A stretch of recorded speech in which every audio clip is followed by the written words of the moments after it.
Good morning, everybody. This is the next video of my series of smart garden videos. Wanted to show you the next update that I'm going to be bringing for my smart garden. So as you can see, this is one of my garden containers that I showed last time. As you also can see, the lettuce is starting to get a little more evolved. The onions are over here, and this is only one box. I'm going to be actually integrating the other box as well, but it's going to be a little bit different configuration. So just to kind of give you a little update what's going on here, I installed 4 sensors. This is 1, 2, 3, 4.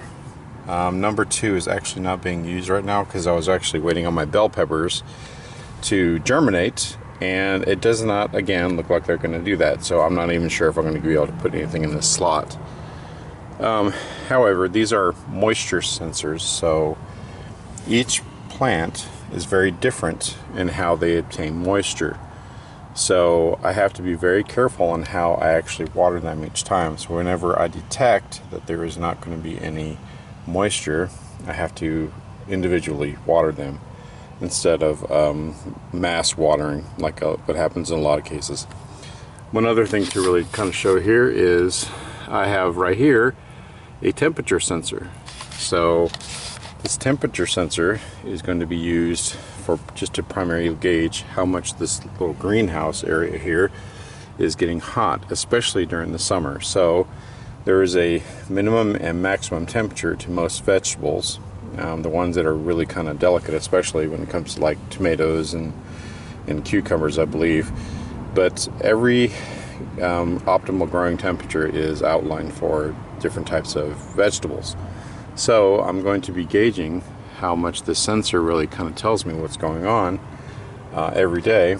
And then depending on that, I'm going to also restrain a small mister line, probably built out of PVC, here on the top. And then what that's going to do is it's actually going to cool down the product as it goes through the day. And as I maybe told you last time, that because I'm in the great state of Texas, the temperatures here can be very volatile, especially during the summer.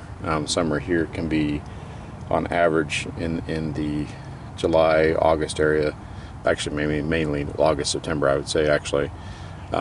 It'll get around 110 degrees, and so we have to be very careful about what's growing out here and make sure it gets plenty of water.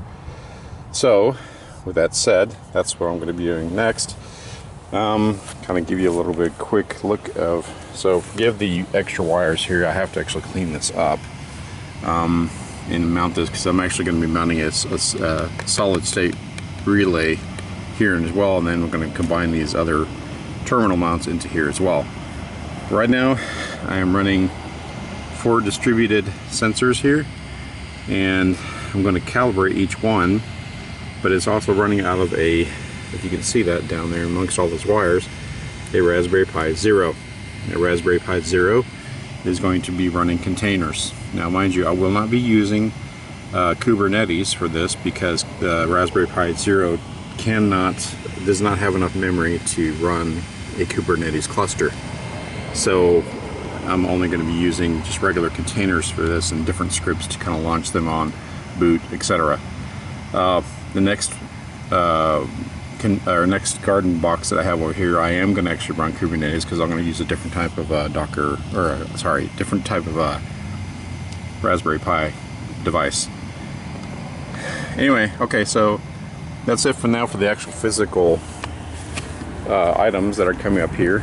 The next thing I'm going to show you guys is we're going to start running our Docker containers and start sensing temperature and the moisture level.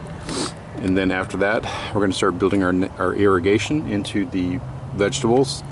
Then after that, we're going to start doing the object modeling to capture the different types of fruits that are coming up, or sorry, different types of vegetable products are coming up, and or the growth of the plants. Okay, thanks. Stay tuned.